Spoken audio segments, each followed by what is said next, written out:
This is Your Path with Bishop Mark from Dallas Universal Life Church in Dallas, Texas. Forget what you think you know about church. Good afternoon. Let's go this way. One person armed with the gospel of peace can change the world. Telemachus did. Who was Telemachus? He was a monk who lived in the 5th century, and his story is a story of courage. He felt God saying to him, go to Rome. He was in a cloistered monastery, but he put his possessions on a sack and set out for Rome. When he entered the city, people were crowding the streets. He asked, why all the excitement? And was told that this was the day that the gladiators would be fighting in the Colosseum, the day of the games, the circus. He thought to himself, 4 centuries after Christ, and they're still killing each other for enjoyment. He ran to the Colosseum and heard the gladiators saying, hail to Caesar, we die for Caesar. And he thought, this isn't right. He jumped over the railing and went out into the middle of the field, got between 2 gladiators, and then tried to stop them. The crowd became enraged and stoned the peacemaker to death. When the emperor of Rome, Honorius, heard about the monk, he declared him a Christian martyr and put an end to the games. Legend has it, this was the very last gladiatorial games, which was where Telemachus died. I cannot get that name right to save my life. I tell you what. Jesus said, have salt in yourselves. Be at peace with each other. Sometimes it seems like we have gladiatorial games going on inside our church, inside our homes, and at work. And the games have been going on for as long as we can remember. Who was Telemachus? Telemachus? How do I say that? How did I say it last night? Telemachus. It's Telemachus. Telemachus. Thank you. That was going to drive me crazy if I didn't get that right. Okay, so let's just... And Jesus said, have salt in yourselves. Be at peace with each other. Sometimes it seems we have gladiatorial games going on inside the church, inside our homes, at work. And the games have been going on for as long as we can remember. Who will be a Telemachus? Who will be the monk who jumps into the arena, sacrifices themselves, and brings peace? Peace can be made, but it sometimes comes at a heavy price. My question this afternoon is, why are we so often at odds with one another? Why don't we have peace in our lives? First, we do not have peace in our lives because we fight to protect our own turf. Here's a good story. A man who was walking across a bridge and came upon another man standing right on the edge, about to plunge to his death. The first man shouted, stop! Are you a Christian? Yes, as a matter of fact, I am. Well, so am I. Are you a Catholic or a Protestant? I'm Protestant. Well, so am I. Are you Episcopal or Baptist? I'm Baptist. Wow, I am too. Are you Southern Baptist or American Baptist? I'm Southern Baptist. Me too. That's amazing. Are you original Southern Baptist or Southern Baptist Reformed? I'm Southern Baptist Reformed. I can't believe it. So am I. But tell me, are you Reformed Southern Baptist of the Reformation of 1879 or Reformed Southern Baptist of the Reformation of 1915? He answered, Reformed Baptist Reformation of 1915, to which the first man said, die, you heretic, and he pushed him off the bridge. Turf wars can be so petty. Jesus encountered this in his disciples. One day they were walking around the area of Capernaum. John, the disciple whom Jesus loved, comes up to his master and gives a report. Teacher, he says, we were out among the people and we saw a man who was not one of us. He was driving out demons and he was doing this in your name. And we know that he has not been trained like we have. He has not been chosen as we have. So we told him to stop. Now, do you hear what they did? They pushed him off the bridge. It is obvious that the disciples expected to be congratulated. Good for you, they expected. After all, we can't let this kingdom of God business get out of hand. How little they understood where Jesus' teachings would soon take them. They were the chosen people, the Jews, but soon the doors of Judaism would open to the world. Moses saved the Jews, but Jesus would soon save the world. The Jerusalem temple was the house of God, but the church around the world would soon house the Spirit of the Lord. Israel was God's nation, but those borders would soon be gone, and a new holy nation without borders would be established.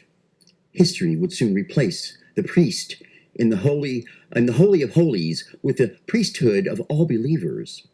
The disciples wanted to protect their turf, maintain control, but Jesus had a better way. They were to be the facilitators, not manipulators of a new kingdom. If others come along with gifts and talents, do not hinder them. In Jesus' words, whoever is not against us is for us. Here's an interesting statistic.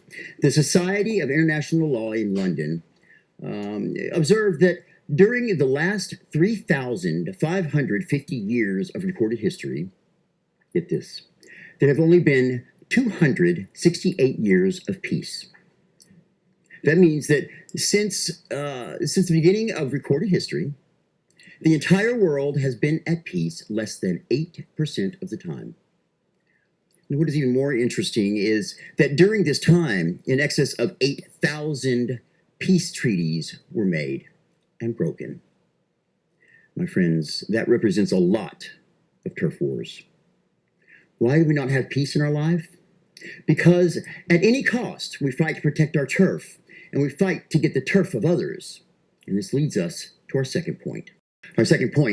Second, we do not have peace in our lives because we destroy the weak among us. Before we look at this point, I want you to draw your attention to the text, verses 38 through 50. At first glance, it seems Jesus is covering several unrelated topics. There is the disciples' concern about the man who they do not know, driving out demons. And Jesus addresses those concerns. Then he instructs them not to cause little ones to sin. It would be better to be thrown into the lake tied to a millstone than to do such a thing. He warns. Then he tells his disciples to cut off their hand if it causes them to sin. Better to be crippled in life than to thrown into hell. Finally, a fourth idea is presented, salt. Be like salt. Be like salt. Jesus says, be at peace with one another. Now, these ideas seem thrown together. Four sayings of Jesus cobbled together by Mark, unrelated to one another. But maybe not. It would not be unusual in the first century Palestine to compile several sayings together onto a single document. See, papyrus, the paper of the day, was expensive, and every square inch was utilized. But let me suggest that there is a relationship between these four images that Jesus presents. The relationship is found in the very last verse of chapter 9. In the command, be at peace with one another. Have salt, Jesus says. Be like salt. Preserve what is best. If others are working for the kingdom, don't stop them. He is saying, don't fight turf wars in my name. Those who follow me and are weak, the children, the defenseless, the poor, protect them. Make sure that they too have peace in their lives. Have peace in your own life. Don't let sin war among the members of your body. Be salt. Preserve what is good by being at peace. Peace. Peace between God and man and between one another. So this second teaching fits in nicely. Do not cause, Jesus says, one of these little ones who believes in me to stumble. Some of you may have heard the poem, A Bag of Tools by Roy Sharp. Isn't it strange that princes and kings and clowns that caper in sawdust rings and common people like you and me are builders for eternity. Each is given a bag of tools, a shapeless mass, a book of rules, and each must make, ere life has flown, a stumbling block or a stepping stone. This is a wonderful summary of the gospel text. Each of us is given a bag of tools, and each of us must choose whether we will be a stumbling block, bringing sin into the lives of others, or a stepping stone, bringing peace and kindness and holiness. Peacemaking is about stepping stones. First, we do not have peace in our lives because we fight to protect our own turf. Jesus, we saw someone who is not one of us doing work in your name, and we stopped him.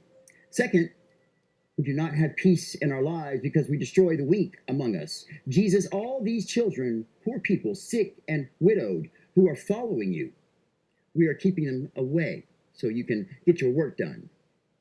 And third, we do not have peace in our lives because we will not let go of that which destroys us. How do you think you are doing in the area of sin? Are you doing what Jesus suggested? That is, are you getting rid of those things which bring sin into your life? Think about it for a moment. Now, how do you think God sees your efforts? If you have done any serious photography, you know what time-lapse photography is. It compresses a series of events into one picture. Such a photo appeared in an issue of National Geographic, taken from a Rocky Mountain peak during a heavy thunderstorm. And the picture captured the brilliant lightning display that had been taking place throughout the storm's duration. The time-lapse technique created a fascinating spaghetti-like web out of the individual bolts. This is how our sin presents itself before the eyes of God. Where we see our only isolated or individual acts, God sees the overall web of our sinning. What may seem insignificant, even sporadic to us, and passes with barely a notice, creates a much more dramatic display from God's panoramic viewpoint. The psalmist was right when he wrote, "Who can discern his own errors? Forgive my hidden faults. Keep your servant also from willful sins. May they not rule over me."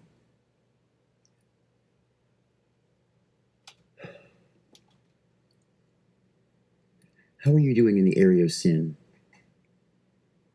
Have you had any victories lately, or have you mostly had failures? Let me tell you how to have victory. If your hand causes you to sin, cut it off. It is better for you to enter life maimed than with two hands and go to hell, where the fire never goes out. And if your foot causes you to sin, cut it off. It is better for you to enter life crippled than to have 2 feet and be thrown into hell. And if your eye causes you to sin, pluck it out. It is better to enter the kingdom of God with 1 eye than to have 2 eyes and be thrown into hell, where the worm does not die and the fire is not quenched. Wow. Now, what in heaven does this mean? It means this: drastic sins call for drastic measures. We should be so intent on eradicating sin that we will cut out, remove, do away with any stumbling block. If you cannot control your addiction to pornography, cut out your internet connection. If you cannot control your spending habits, cut up your credit cards. If you cannot have a relationship that is if you cannot have a relationship that is not based solely on sex, end the relationship. If you cannot control your drinking, don't buy any more booze. And don't hang out with those friends who are corrupting you. Bad company corrupts good morals. Cut it out. Shut it down. Turn it off. Say goodbye. Sin is radical, and it must be dealt with in radical ways. You see, we must be at peace with one another.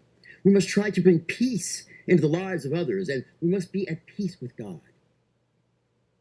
Have salt in yourselves, Jesus said. Have salt. If there are any chemists here this afternoon, you know that sodium is an extremely active element found naturally only in combined form. It always has to link itself to another element. Chlorine, on the other hand, is a poisonous gas that can stand by itself. Chlorine is what gives bleach its offensive odor. When sodium and chlorine are combined, the result is sodium chloride. What is sodium chloride? Anybody? Sodium chloride. It's salt, common table salt. The substance we use to preserve meat and bring out its flavor. the substance we use to add spice to meals. Love and truth can be like sodium and chloride. Love without truth is flighty, sometimes blind, willing to combine with various doctrines. On the other hand, truth by itself can be offensive. What do I know? Sometimes even poisonous, spoken without love. It can turn people away from the gospel. When truth and love are combined at an individual or a church, then we have what Jesus called the salt of the earth, and we're able to preserve and bring out the beauty of our faith, a faith that proclaims peace between God and man, and peace between you and me. Amen. Amen. So we're gonna do this on the cusp here. We're gonna play the announcement game. First of all, pray at DallasULC.com. Pray at DallasULC.com. If you have any prayer requests, you can say anonymous. You can put your name in. We can do it on a daily basis. We can do it on a Sunday basis. Whichever you'd like, let us know. It's an email address. Just let us have it. We'll be glad to take care of that. We pray here every day at Dallas Universal Life Church, and we hope you do too. It's important to keep your connection with God that way. Okay. Prayer requests. Pray at DallasULC.com.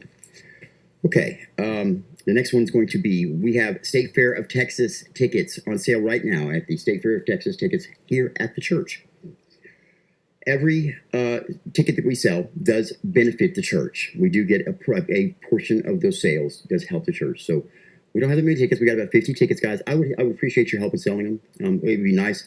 We get a little bit of money for. I mean, every little bit counts right now. So they're $16.50 a piece, which is not bad. I mean, you could probably go cheaper and get a Dr. Pepper and do all that junk. But if you count the Dr. Pepper and everything else, you're about doing the same thing. $16.50 a piece, and it's helping out the church. Okay, we've got about 50 tickets, and I'd love to sell out. I really would. I would love to sell all of those. That would be a kind of a boost for me and for the church. So $16.50 a piece. The fair goes from, if you look here, it goes from, it started on the 28th, which was last Friday. It was opening day, and it goes through October the 21st. It's not long, but it's, if you haven't been to the fair, go. It's a lot of fun. I know my friend Brady has never been to the fair. He's lived in Texas all his life, never been to the fair. So I'm going to make sure he goes this year. So, okay, State Fair of Texas. There's another big one coming up. Alzheimer's Walk. The Alzheimer's Walk is October the 13th. October the 13th. Please mark your calendars, guys. We will have on October the 12th, for those of you who sign up to walk, on October the 12th, we will have a sleepover here at my residence. It is a church function, but it's that night. Yeah, it's still fun. I mean, church functions are fun. Look, it's a good way to raise attention and awareness for the cause. It's also a way. I hope you guys who have signed up will get out there and fundraise a little bit. I'm not going to brag about what I've done. I've raised a little bit, but every year that we've done it, we just lack a little bit in that, and I would love for you guys just to bring $1 in, a couple bucks, something. If you do $100, you get the cute little purple shirt for the year, and that's kind of cool. It's kind of cool to have that. If you do $500, do $500, you become a member of the Champion Circle, which is also a very big deal. It's kind of cool. So I'm going for that one. I'm trying to get that this year, God willing. So October the 12th, we'll have a sleepover here. Then we'll get up early Saturday morning, and we'll head down to City Hall, and we'll do the little walk. It's a 3.5K. It's a 3.5 mile walk. It's a 1K, I believe. Isn't that right? 1K is 3.5 miles. I think that's right. Something like that. It's not bad. If Munch can make it, I can make it. So you guys, come on. It's a lot of fun. It's some good fellowship too. We really do have a good time going out there. It's a lot of fun, and it's over by noon. I mean, we're in and out of there. I mean, we come back and we crash and whatever. We complain about our legs hurting and getting old. Okay, so make sure you sign up. It's alz.org. Our name of our group is, get this, it's got to be the longest name in history, the Dallas Universal Life Church Crusaders, sponsored by Cool McCool Domain Services. Let's put that on a t-shirt.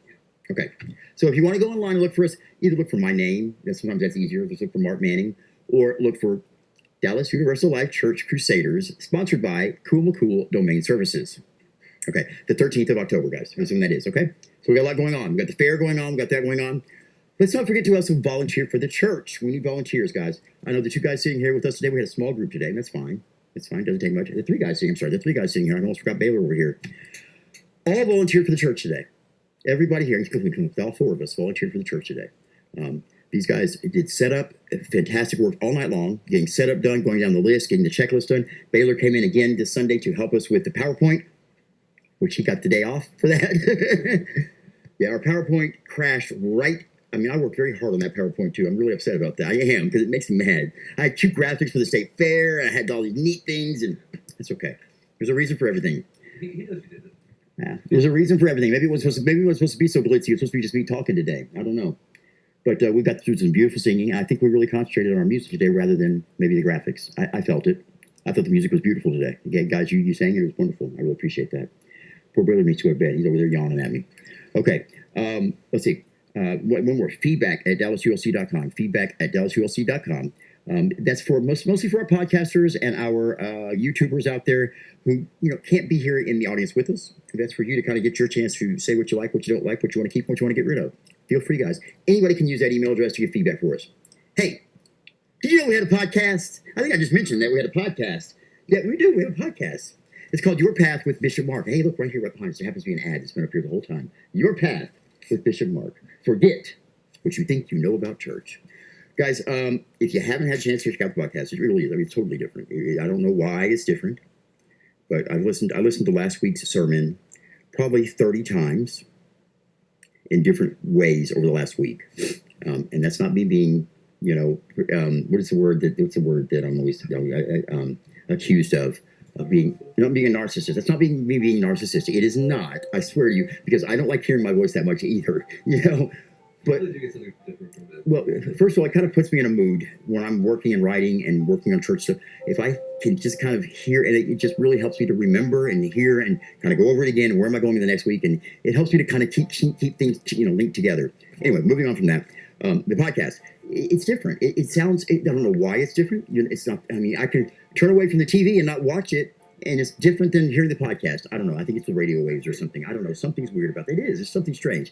So you can hear our podcast on, thank God I have this on the back of this, on Anchor, Apple Podcasts, Breaker, Spotify, Castbox, Google Podcasts, Overcast, Pocket Cast, Radio Public, and Stitcher. So that's 9 different, that's 10 different podcast companies that currently carry Your Path with Bishop Mark. And let me tell you something. All you got to do is go to Google and type in Your Path with Bishop Mark. I guarantee you're going to find us. Okay. I think that's all I have for today for this part. I think I'm just trying to rack my brain because make sure I didn't miss anything because there were quite a few announcements. I think that's it. So let's close out today, and then what we'll do is we'll take a little break, and we'll come back and do our roundtable and talk a little bit about being at peace with one another. I think that's a good one. I was hoping some more of our guys would be here today, but hopefully they'll watch it on the podcast or watch it on the YouTube and listen to the podcast. I think this was an important one, especially for some of the people in our group, especially for me. All right, guys. Knock, knock, knocking on heaven's door. You're listening to Your Path with Bishop Mark from Dallas Universal Life Church in Dallas, Texas.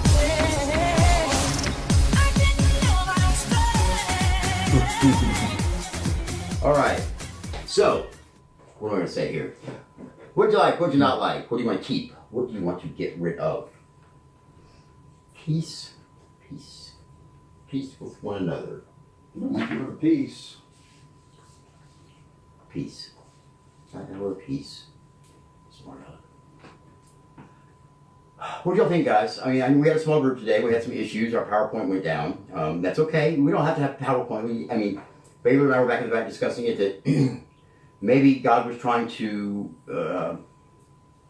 let me know that I'm putting a little too much emphasis on our bling bling and our electronics and our whatever it is instead of maybe concentrating a little more on the word. It's really slightly more intimate, maybe if you will, or It felt a little more discombobulated to me because we had that to follow. I understand that. I was approaching it from a totally different viewpoint than you were. You had to be like, you were, gosh. But it's okay. We don't need all of that. We don't need any of that. We don't need any of this to worship. Yeah, it must have been really stressful for you, though. It wasn't. I was more disappointed in the fact that I put so much work into that and then want to kind of show it off. I love the thing about the movies. We do a pre-service video, okay, and we do the PowerPoint. Those things we put a lot of work into, and it only shows once, and that's it. And that's it. It's done. It's over with. So it's kind of, when I did that work on it and it's gone, it's gone. So it happens. But Anything you do in order to reach your congregation, what do you need in order to reach your congregation of 1, then 2, then 3? What do you need to reach your congregation of 50,000? well, And you want to grow into that. no. I mean, look, I've said it before. I mean, as far as our church goes, the actual physical church, the physical building, as far as that goes, I don't want to be huge. I don't want to be a mega church. I refuse to let it ever get to that, because if it gets to a certain point that we can't sit down as a congregation and do a round table at the end of the service and it not be a crazy, Yeah. if it comes to that point where it's too many, that's when it's time to open another church. I'm telling you, you need to remain open to God's word Oh, absolutely. and be led. You're absolutely right. Everything ever. You're absolutely right, and that's my opinion. I feel that way because I feel that this is that the round table. Sometimes I think that our service is very important, and it's a catalyst for our round table. But I feel that our round table is a huge part of who we are as a church.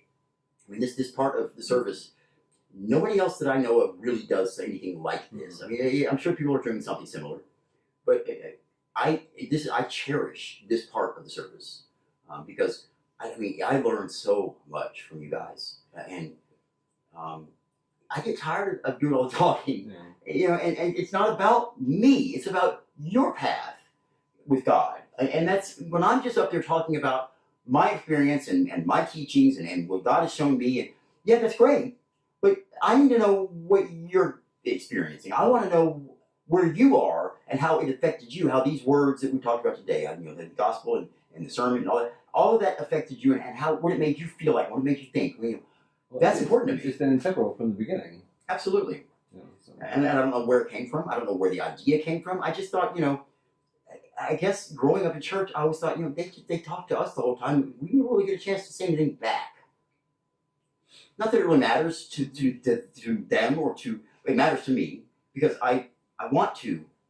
It's just important to me. Yeah. But they can talk to God and not have to. They don't need to go between or anything like that. But I just think for us to share our experience like that and talk with each other and talk about our ideas and the different ways of interpreting this Bible, that is there's such a huge. Just you take one verse of the Bible and it could be a kaleidoscope of different interpretations, and none of them are really wrong. Go to a church service and watch a priest or a preacher do a service at 9 o'clock service. And he does the same service at 11. I guarantee you, even though he has gone through that, he doesn't use teleprompters like I do. They don't cheat, right? I guarantee you that he's up there and it's not going to be exactly the same. It will be different. And you know what? It's not wrong. It's just a little different. Sure. Or watch 2 different preachers preach on the same subject. They may take different views or different angles at that point. Every year, preachers have to come up with new stuff. And they don't preach, a lot of times they don't preach the same one. They preach, every, last year or whatever. So is that one now right and the one last year wrong? Well, no, they're both right. They're just different ways to look at things. So that's why one of the reasons I feel that it's integral for my congregation to be able to speak to me and be, have these conversations and learn from it and hopefully move through things in their lives that they had questions about. They may not get answers from in other places. Some people still have trouble communicating and listening to God. I make it a point to push it and push it and push it here because I think it's so important. And I think, I wish it is something that had been taught to me as a child, to listen to God. You don't just get on your knees and talk. Listen. Yeah. Go ahead. I did have something to say about the message today. About sure, come on with it. And I think that I think we always gonna have conflict, and I think that what we can change is maybe how we approach the conflict, because conflict is healthy. Some conflict can be healthy, and some conflict is necessary for the world, for us to progress and evolve and stuff like that. There's good conflict and bad conflict, but how we approach it normally is through strife and war and bloodshed and all that kind of stuff. A lot of times, and I think we can find a peaceful way to to really, I guess conflict. What I mean by conflict is just debate, Right. Or different, thinking, and then so. You're right. And I just think people let their bravado or their ego or what have you, or whatever, exactly. get in the way, and so that's just. If the world didn't have conflict, we all agreed on everything, boy, it would be a boring place to live. Wouldn't it? I love to debate, and there's my friend Marshall and I, we'll get into, heated debate. I mean, we're both raising our voices and really, and you know what? It's not that we're angry at each other. Yeah. Because we're debating, and we are. After all is said and done, we're still very good friends. It's passionate. But it's passion. It's viewpoints. You're really believing in what you're saying and getting into it. But you can't let it go beyond that into anger. And when you get into that anger thing, you got to kind of step back and go, wait a minute. This isn't going to get anywhere. This isn't going to take it. These are problems are not going to get resolved through anger and revenge, and it's not going to work. It's not going to work.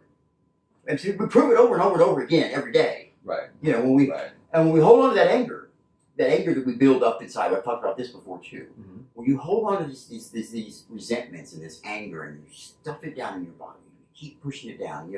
This person that stole $5 from you 10 years ago, and you're still holding on to that resentment down inside your body. I believe firmly, I strongly believe that those kinds of resentments and those kinds of feelings, those kinds of anger, that stuff that you stuff down and repressed into your body turns. What does it do? When you stuff something out in your body and leave it sitting down there and you keep it stuffed, it's going to start to do what? It's going to start to fester. It starts to fester and turns into what? Pus and nastiness. And what that stuff goes through your body? What is it called? You can end up with cancer. You end up with leukemia. You end up with these diseases that kill people. Yeah. I firmly believe. I'm a very strong belief in that you've got to learn to let things go. It's hard. Yeah. It's hard to let it go. But you've got to trust that there's another higher power out there. The universe will always be equal. It may not be equal right when you want it to be, but it will equalize. It will. Right. Yeah. You understand? I do. I mean, it can be hard. In terms of letting go. I don't think people really think of it that way. Like when they're contemplating a grudge that they have with someone, or they're stewing about it, or what have you. They're not. What's going to comfort them is not. Oh well, the universe. Eventually, they'll equal out. I know that. That's how So and they want to see that revenge. They want to be the one sitting there watching. The comes in my head is it's an old Reba McEntire song talking about it's a guy. He's her husband, and he's cheating with this other girl. At the end of the thing, the girlfriend and the boy and the husband go on a yacht together, and she's sitting there watching, and she has the boat blown up. Oh wow! Yeah, she watches the boat get blown up. And that's her revenge, and she's satisfied with that now. She took care of it. Right. Well, that's not exactly the way. Right. That's not going to do it. Most likely, that equalization we talk about, if you want to use the word revenge or whatever it's called, it's not really revenge because you're not doing it, but that revenge that the universe has on that person for doing whatever they did, equalizing it out, right? You're not going to see it. You're not going to know, and that's part of the problem with humanity is, I want to see it happen. I want to, they're going to get there and I'm going to see it. No, it's not your place. They messed up. They did something against you. Okay. Are you going to sit there and hold on to it and let it continue to ruin your life and tear you up and kill you possibly? Because inevitably they've already moved on. So. This is common. What I'm talking about here is very common in almost every religion we talk about. The Dalai Lama is very adamant about letting go of these resentments, letting go. You understand, it's a very peaceful religion. And I think it's beautiful how they speak of forgiveness, and not necessarily. Yes, you're forgiving for that other person, but you're forgiving for yourself, right? Because if you don't, you're just harming yourself. You're just, why are you letting them continue to be a negative effect in your life, when you can just, let the universe deal. I'm not saying be. Gullible and allow yourself to be taken. You got to, you got to be able to stand up for yourself. You got to be able to. There's a fine line. There's a fine line in that. What do you think about that, Baylor? Come on. I could probably count on one finger or two how many people I hate. I hate very few people. Hate is an active word. A huge word. Hate is very active. And big. And you have to go out of your way to hate somebody. Very much so. Someone has to have occupied your mind and Your time. thoughts Yeah. in order to hate somebody. Right. If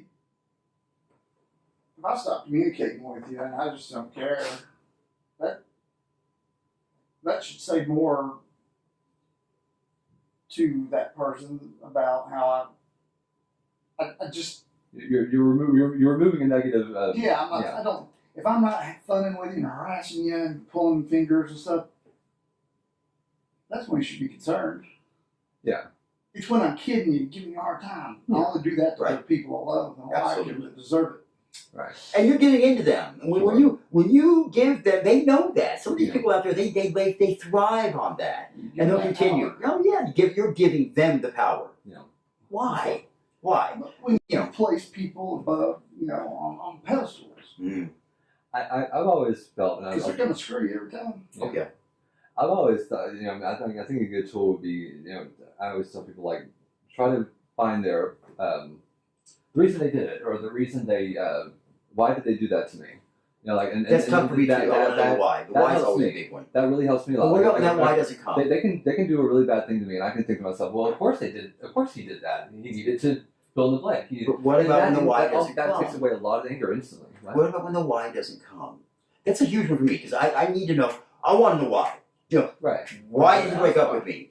Why did they not show up? Why did they not, come to the church? Why did they lie to me? Why did they steal from me? Why? That's it's a huge thing for me. You know what? Most of the time, Yeah. I don't get the Selfish. answer. Right. It is selfish. It's Isn't it? usually a selfish Yeah. thing. I guess it could be. I guess, I look at myself and I think about it. I want to know what I did to cause them to do that to me. Yeah. Is that selfish? No, I don't think so. To think that maybe you're Maybe the I'm the problem. one. I'm the problem. Maybe it's a drug problem. It's a problem. Maybe it was Maybe because they just. so you have a hard time keeping their word. Maybe they didn't want Well, to give you an answer you didn't want to hear then. I think humans, by nature, want to know why. But to everything. I mean, that's that's what fuels are seeking out. What about when we don't get the why? Well, then it gets That's my hard it's part. a little bit harder to get that closure, and How do you move on from that? Time, I think, eventually time will take care of it. I mean, Well, it doesn't take care of it. well, it does make it a lot I easier. think it fades a little bit. Fades a little bit. I think it eases, the pain slowly subsides. I don't think it ever goes away. Yeah. It's not supposed to. Pain's there for a reason. And that might be even helpful to the person's. I mean, some of it's inevitable. Unfortunately, for And then let's live in a bubble. Yeah. But I mean, it's Hate. I think ultimately, when it comes right down to it, we all know why. I do. I think. Have an idea. I don't know We about might that. not know the details, but I don't know, Baylor. I don't know. I think we can assume, and you know how I feel about that word. I think there's times when we're like, what in the hell was that guy thinking? Why would they do this and this and this and make us believe that they wanted to do this and this and this, and then all of a sudden just disappear? Well, I think at that point it's on you then to decide if how you're going to let that affect you. You're going to say, well, obviously it was my fault. Obviously I messed Well, up. the mind is going to go there. It's gonna Or are think you about going it. to say, well, that must have been their struggle and their issue and their. I can say that all I want. I can say that was their struggle. And I can say that was their issue. And it is. It's their issue. It is. It's their issue. They're the one that did it. But it still bothers me. Of course it is. Of course it does. But I do think that there's far too much sadness in this world, and there's far too much despair. Absolutely. And we really should try to put an emphasis and try to each of us should really try to make it a mission to try to be more empathetic, try to be more kind. There's a word. period, Tell me how you do it. You don't want to spend too much time on stuff you can't control. This is true. But you can't control saying Your actions. please and thank you. You can't control Be polite. what? Be polite. Yeah, and that alone. That's I think that's the simplest way to get this, to get peace. Really. I mean, Be I do. polite. I do. Yeah, because I mean, That's yes. a start. It's a start. I mean, and it is trying to be more empathetic or trying to, and I don't know. And I think in general, some people, you're either for piece or you're not. And like you said, you're either a stepping stone or a roadblock or a stumbling block. I think. Basically, it's the same kind of thing. Yeah. You're either something somebody's going to trip over, or something somebody's going to use to step onto the next level. Right.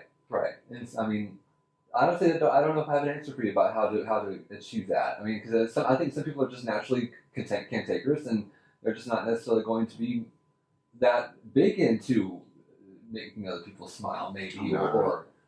I mean, being cantankerous is learned. It comes right down to it. At the end of the day, only you can answer the question: can I live with what I did today? Can I live with the decisions I made today? That's true. You're right, and that you still has to answer. I mean, obviously, you can live with them, maybe, but you also have to understand that God has to live with them too. Sure. God's got to approve of those too, and I think we all know that. How many times I've said it? We all know the difference between right and wrong. If you don't, you figure out what guilt is. And when you feel that guilt, hey, something might be going on. That's God telling you you're not right. That's your hint. Yeah. That's your hint. Tell yourself you're okay with what you did today. Right. Yeah. But if you're telling if it's still rattling in your if head, you're your telling head's yourself- getting rattled. That's That's your conscience. Yeah. Absolutely. And that's God Why do we dealing have with self. that? Right. That was a gift. The guilt is a gift from God. Believe it or not, it is a gift from God to either stop us or stop us from doing it again, or to make us realize, hey, I screwed up. Yeah. You know? It's And I feel guilty Yeah. a lot about things that I do. But And hopefully not for do I too learn long. from it is the question. Yeah. Do I learn from that guilt and go, okay, wait a minute, I don't have to do it that way, or I did not do this. I shouldn't be. I mean, if I'm feeling guilty, let's change it. I don't think guilt is a gift you want to hold on to for very long. I mean, I think the idea is to if you're guilty, if you feel guilty for something, if you can make amends, do so. If you can write it, or learn from it, definitely, and then move on from it. I mean, What emotion does last very long, Tim? I mean, honestly. Well, I guess you're right about I mean, that. Right? except, I've known people that cultivate guilt though. I mean, they actually they wrap it around themselves like a blanket. I mean, and it's not a nice life. I wouldn't imagine, and it's a waste of time. Really. Or, If you what? have if you were fortunate to have enough to have a good moral foundation base established early in life, guilt. It don't take much for you, one, to know better, two, what to do to correct it. I ask God. And I'm a hypocrite. I'm a big old hypocrite because I feel guilty every day. So it's not easy to. But you know what? When you're talking about, look, our own advice is some of the hardest to take. Yeah, true. And I'll tell you that statement. I'll stand here right now and tell you, there's advice that I give out every day that I believe in wholeheartedly that I don't take, that I know I should. You know, I tell people, I'm not a holy father. I'm not a prophet. I'm a person who's trying to share some experience with you, and hopefully make you see that life can be a little different. Easier said than done, always. Always. Yeah. Well, life is simple. Right. Just not easy. That's the hard part. It's not easy. Life is very simple. And it's laid out for you. There it is. Go do this. Yeah. Try that in the real world. Right? Yeah. So, something that I want to talk about that I love that Jesus actually says in the scripture. He says, for those who are not against us are for us. So in other words, why don't stop that man from, and this is what I think a lot of churches need to realize when they're in their struggles with each other. Don't tell that man not to heal in my name.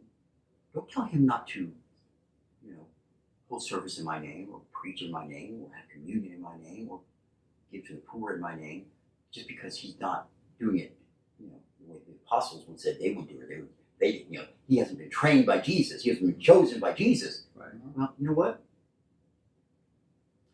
If he's not against us, then they're for us. And I mean, think about that.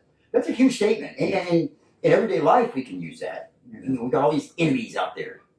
They're against us. Oh, everybody's against me. What do they do to you? Yeah. True. That particular verse, that one spot really hit home with me today. I don't know why it stood out to me, but maybe because at times I feel very, how do I put it? Alone, especially with church.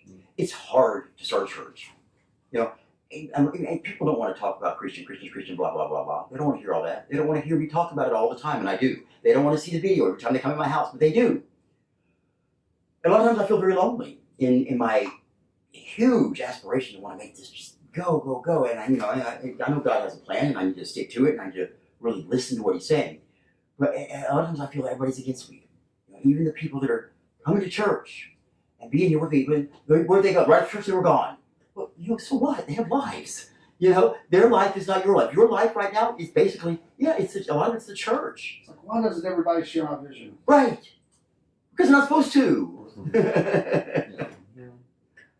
So, and that, I think, just me kind of talking about myself here, I think that for me, that's a big one, and that really makes me kind of think a little differently about, they came in early for service, they had fellowship, they gave your dollar in the plate to help out, and they said their goodbyes and they left.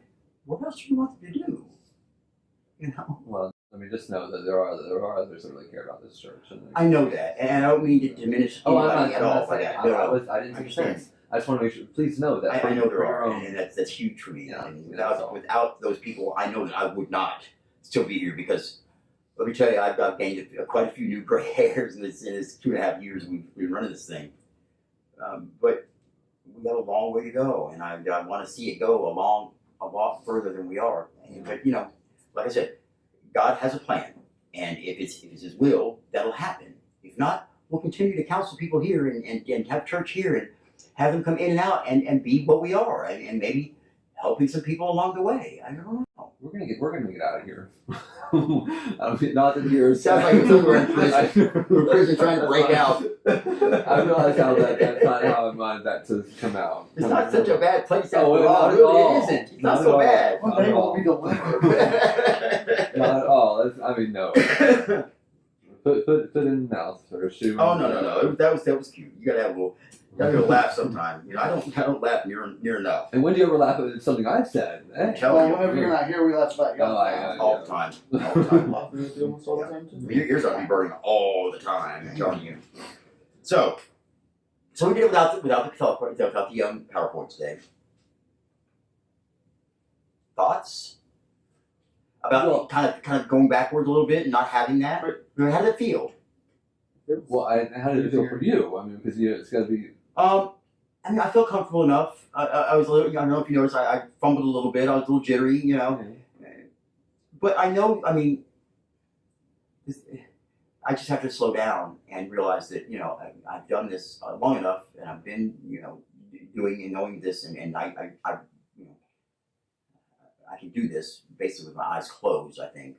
I mean, you've memorized more of it than I have actually, but I still that one. What's that one part?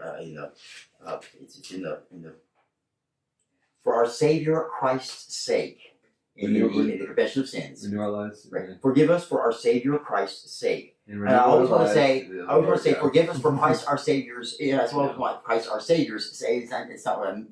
Every time I mess that up. So.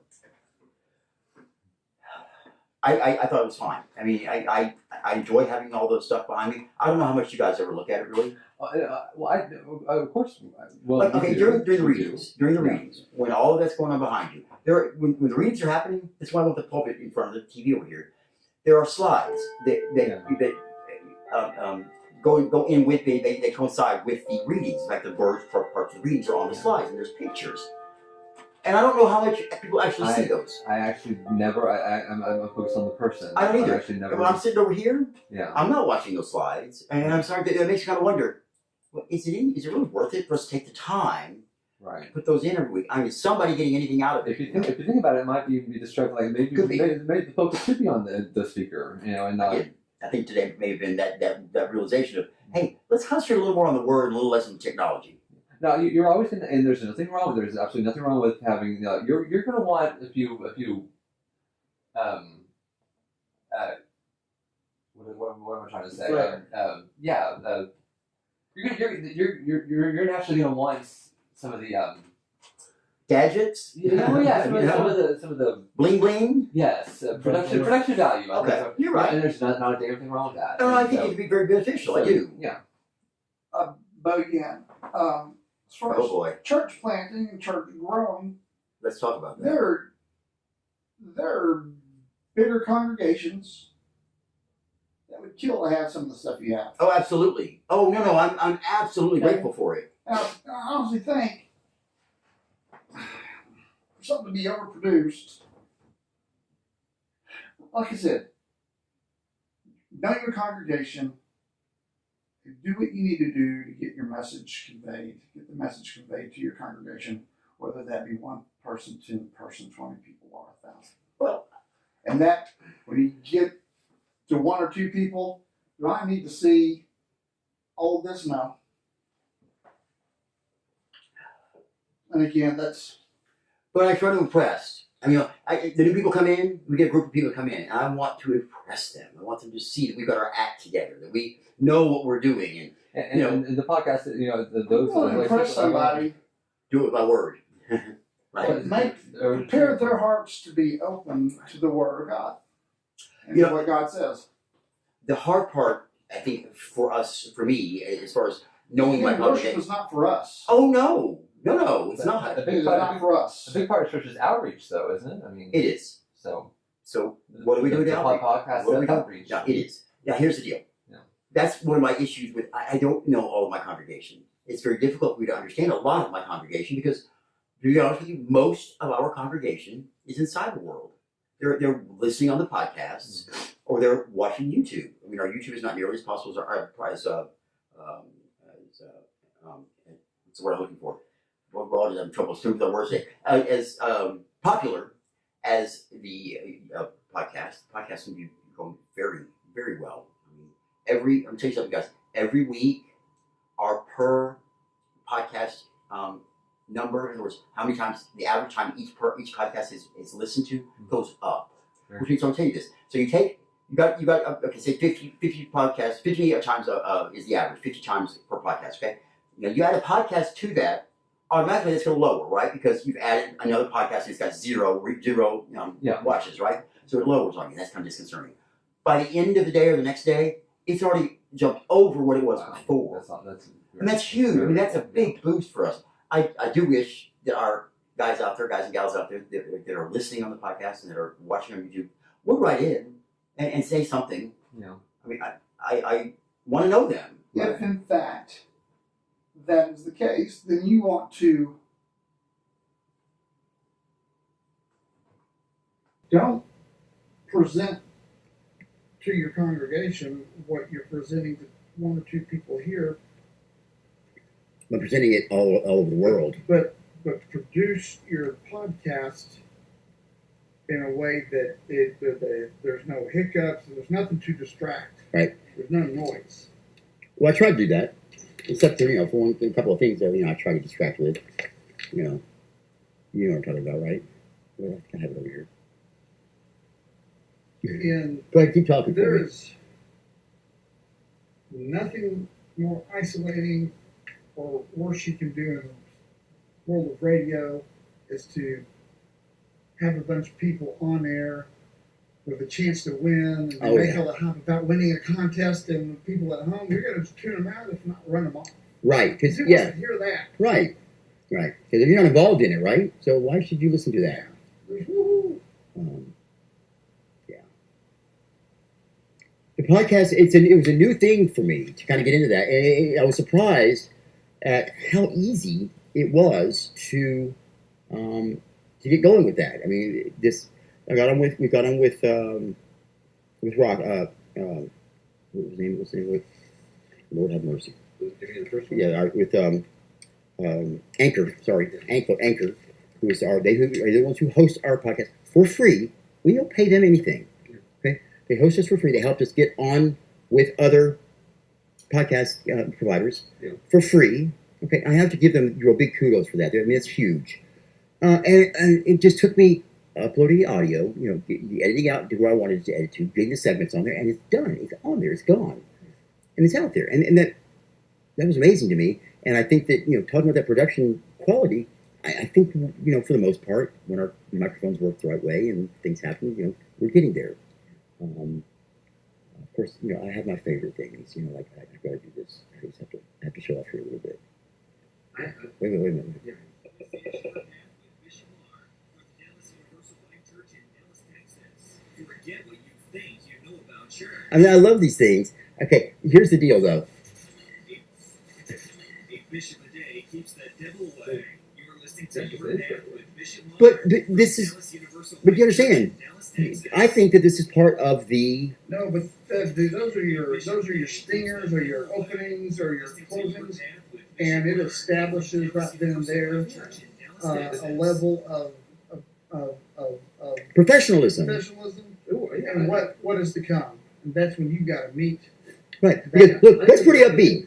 A bishop a day keeps the devil away. I mean, what am I talking about? That's kind of radical there, It's all good. It's all good. I'm saying that. So yeah, I need some more cute sayings too. By the way, guys, y'all got to help me out here. You got to brainstorm because I'm going nuts. We got 3 of those little sayings.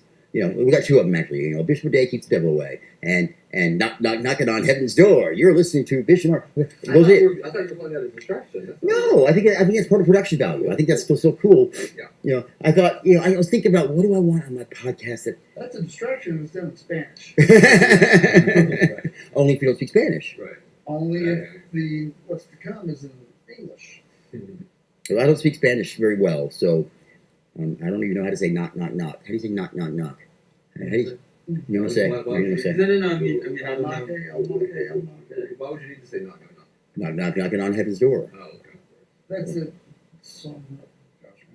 Yeah, it's a song. Any of you that don't catch that, my younger listeners, knock, knock, knocking on heaven's door is the lyrics to a song. And I thought it fit with some of the things we do here, some of the things we talk about here. And as far as a bishop a day keeps the devil away. Again, you're sent the stairway to heaven. Exactly. What are we referencing there? Yeah. See? Yeah. Now, and a bishop a day keeps the devil away. Where does that come from? Anybody know what that came from? The apple a day keeps the doctor away. An apple a day keeps the doctor away. So you get it. A bishop a day keeps the devil away. I love it. I mean, I thought it was very cute. I came up with that one. Thank you. Say again? Some of the sayings might be looking down here. What do you mean? No, tell me. I missed the joke. I missed it. Please tell me. You can drive me nuts if you don't tell me the joke. I hate it when a joke goes over my head. He's not only but he's a bishop too, or I don't even. It wouldn't be that, but. Look, I think it's there's obviously there's a fine line. There's a fine line between ridicule and just joking, having a good time. And I don't have a problem with. I mean, look, I've heard just about everything there is to hear.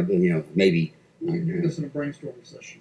We do. I just hadn't made a joke in the last 30 minutes. Okay. It's been on that long. Yeah, I know. All right, guys. So let's talk a little bit more. I just want to get a little more into this idea of peace amongst each other. What's the salt thing? Salt. What about that? You don't get it, did you? Did you not get it? Really? No. I mean, why salt? I mean, well, here's the deal. I'd like to be able to read this. I want to hear his salt is, before there was gold, and before there was silver, Roman soldiers, their currency was based on salt. Salt was man's worth of salt. Oh, yeah. Okay. He is salt of the earth. He is worth his salt. That soldier right there is worth his salt. That's where all this comes from. Salt was worth something. It was. We use it back then like they do now? Did people use it? Yeah, to preserve. Well, no, we use it to taste and whatnot, but salt was important in order to preserve food for long trips, say on Mayflower, whatever. Sure. Anything that anywhere to preserve food. You had meat. You killed a big animal. You had to preserve it. Making jerky out of it. There are cathedrals made out of salt caverns. Yep, down below. There's actually some very beautiful stuff down there. If you Google salt and the history of it, you will be surprised. But without it, we die. Without salt, we are dead. We have to have Too salt. much salt, and you're dead. and you're dead. Not enough salt. Well, that goes to that old adage that I always talk about. Everything in moderation. Don't overdo it. Don't underdo it. You got to be able to, So what's that? he used because he saw salt as like a fundamental or like a bedrock, if you will, or like a It's the Well, it foundation. is. Yeah, I mean, it's, thank you. That's again It's a requirement. It's the foundation of a lot of things in the past in history. That's myself. what about old Telemachus? Somebody Telemachus, the monk. They were talked about in the very beginning. Telemachus. There it is. Telemachus. Is that right? Yeah. Because I had to YouTube it last night to get the exact name right. Because you can read it all you want, but just say it out loud. Right. Telemachus. Telemachus. He's one that went to Rome, and it was Trying to stop the gladiator. well, the gladiators fights are going on. Everybody's going to watch them again. This is a gladiator. I think you don't really understand the extent of what a gladiator fight was like. We're talking about this was to the death, and it was gruesome and gross and men against men or men against animals. anything to have a show. Yeah.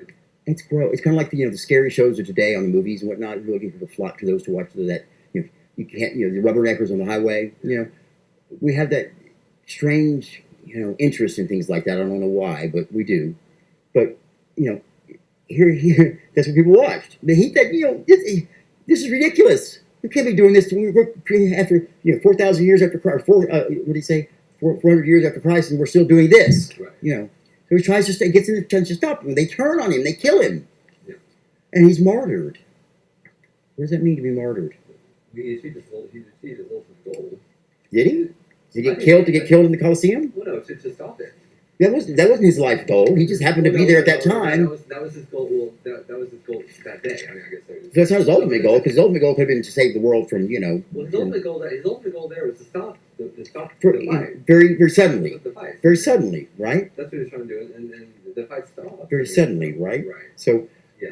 that makes me think. Okay, and I've had these goals all my life that I've been going for, and all of a sudden, I'm out on the street and I see something going on that I need to get involved in as a Christian, because I feel that it's my duty as a human being, as a Christian, to do something for this person.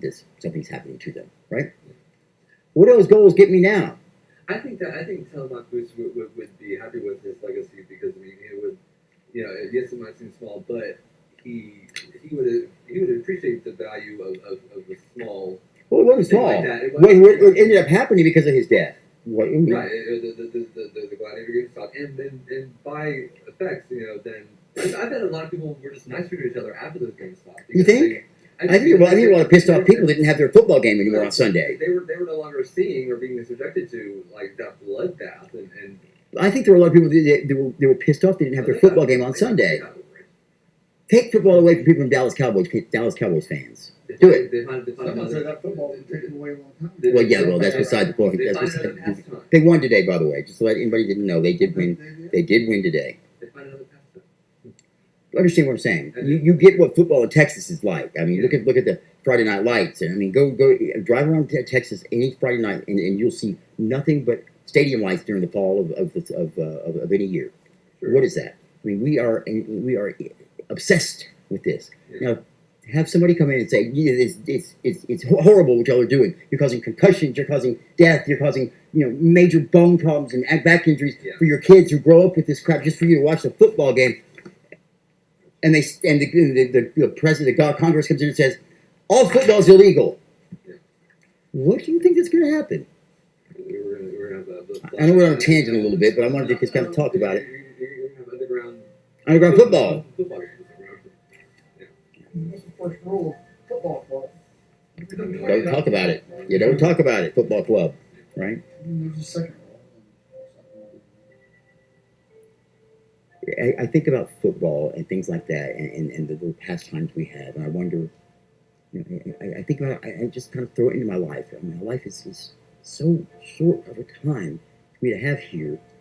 And I often wonder, am I wasting it by doing those frivolous things and letting my hair down a little bit and doing that? I mean, sometimes I feel like I need to be doing something else. Well, that's interesting. Well, you're always going to feel that way, and you're always going to end up coming up short, because Well, first of all, you need those things. You need to be able to escape. You need Do to we? escape from the. Yes, of course you do. You need to let your hair down. You know that's what part of life is. You know, to enjoy it. We're not on this earth to be drudges or to be like stern and totally goal oriented all the time. Really? No, I don't think You're so. getting into a whole nother.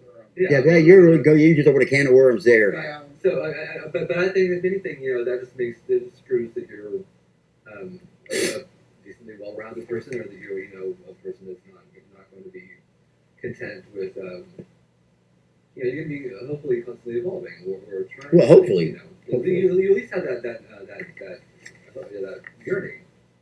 You know, To grow. Yes. And I think it's later in life that one will, the older you get, because that's when you truly begin to look at yourself in the mirror and ask yourself, is that it? Or, yeah, there's got to be a bigger thing for me to, there's something about. Always. You know, It's always the that, older though. you become, the more you will begin to ask yourself that question in a serious manner. Well, I mean, look. Because the younger you are, Because you're realizing you're going to live forever. The younger you are, you will live forever. You see people start to die around you. You know, your older family starts to die off. Eventually, you know, many people end up being alone from no family at all anymore. You know, and then you start to really wonder about your own mortality and your own what's going to happen after, and the real questions. And we can say it all we want that there's heaven and it's going to be wonderful and we're going to be saved and all that. But still, there's always. I mean, and I anybody can tell me that anything they want. They believe it 100%. I don't believe it. Okay, I don't, because everybody has a doubt. Everybody has some sort of, you know, what if it doesn't? What if it's not? What if this is it? That's my big one, and I get that a lot. What if this is it? My father asked me that. You know, what if this is it? What if it's just you die and it's over? And I look at him. And I said, well, Dad, my faith alone tells me that's not going to happen. But, I mean, look around you. I mean, the clues are everywhere that that's not the case. But if it were the case, first of all, A, what the hell are you going to do about it? So why worry about it? Enjoy your life until that time happens. Right. And B, it's over with. You know, hurt, no pain, no nothing. You're just gone. Yeah. I can't imagine that. I can't imagine this consciousness, this being I have, this soul that I have in me just being... Because, I mean, we talk about that energy. That soul is that energy. And the energies that... There has to be more, yeah. There has to be, right? But you didn't say there is. You're right. So which is it for you? There is more or there has to be more? Yeah, well, Tough question, I know. Yeah, I think yeah. Logical versus faith, right? Yeah. I think there has to be more too. I also believe that there is. I believe there is. Anything else on this? Love the subject about peace. Look, this is a good one. This is, you know, it's deep, but we covered the basics of it. And I think, like I said, I wish more of the guys had been here today, and I hope they watch it, because I think it's important to realize that when they're not against us, they're really for us.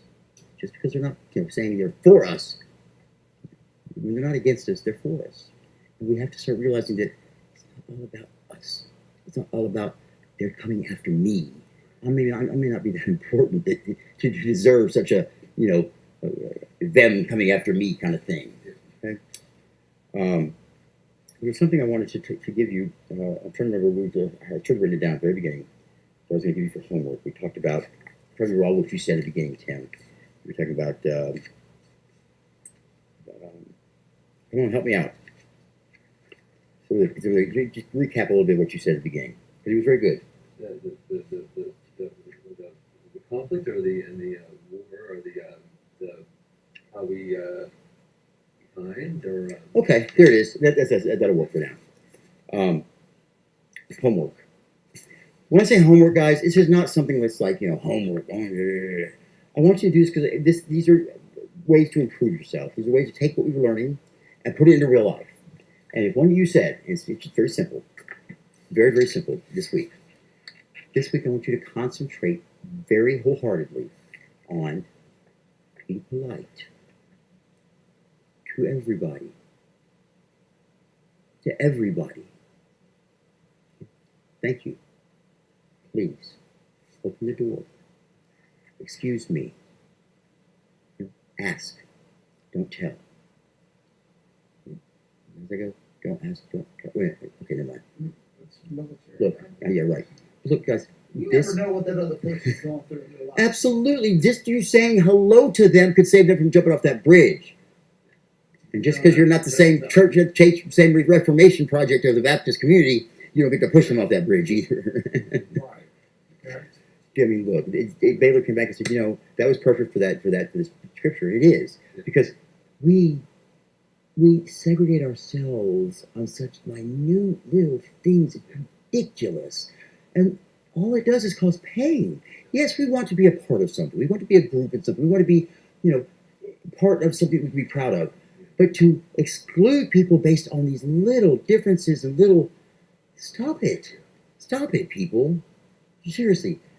This has got to be a kinder world. Because we were created that way. Yes, we also created it to be very volatile. Very, whoa. But if we channel that, and talk about that a little bit, channeling some of that energy into good. Channeling some of that animosity that we have, those anger, the fighting words, and channeling into something, into peacemaking, into good, into something else. What a difference this world would be. So this week, for the next 6 days, be polite. And if y'all are around me, and I'm around you, which I am quite a bit with all of y'all, call me on it if I'm not. And don't get mad when somebody calls you on it. Right. And I'll try my best. I'll do my best. You know what I mean? I know I'm human too. I will do my best not to get cantankerous about it. Okay? I'm asking you. Call me on it, and I will call you on it. Let's just try this week. Let's try and be polite with each other. No matter what, if we get angry, you can be angry and still be polite. Definitely. It takes no effort to be polite. It takes very little. Oh, sometimes it takes some pride when you're pissed off at somebody. You got to be polite to them. So you got to pull that up from somewhere. That's tough. So, all right, guys, that's not too tough this week, is it? Yeah, you're going to burn more energy being hateful. Well, absolutely. What they say, the frown uses how many muscles? Like 26 muscles of the face to make a frown, and it's like 5 to make a smile. It's like nothing. Mark, maybe you could start by maybe not giving back on the dollar. Oh, sorry, Tim. Yeah, I'm sorry, Tim. It's actually not me doing that. That was actually your decision to put you back on the dollar. So yeah, Tim will be back on the cuss a dollar, and he's going to be giving back to the church again. So it's one of the unfortunate things that happens when we cuss in church, by accident or not. We'll get rid of the habit, and you'll be so much happier. And it all goes to a good cause. It all goes to the church and helps people here not to cuss. All right, guys. I appreciate it. It was a good one. Does anybody have anything else for me? Anything we need to talk about? Anything crazy? It was a good one. Guys, look, it's a small group. It doesn't take much. I think this was a great session. I think we had. I got a lot out of it. Okay, so let's close it up in prayer. Who wants to lead us tonight? Anybody? Come on. All right, guys. Father in heaven, again, we thank you for the opportunity to meet here today. And it's a wonderful blessing that you've given us these 4 walls to even meet in and to take the time to be with each other. Lord, I ask that you help us this week to be a more understanding people, to be a more people of politeness. Help us to understand that we can be gentle, kind, polite, and have some couth, and not have to be stooping to some of the lower levels of our humanity in order to get things done. Lord, help us to get through that. Help us get through another week. Let's get to the State Fair of Texas and sell some tickets for that thing because the church really needs the money. And the Alzheimer's White Race is coming up, so let's get some more walkers for that. Lord, thank you again for letting us be here today. Thank you for every day, and in Jesus' name. Amen. That one could go on and on and on. That one could have kept going.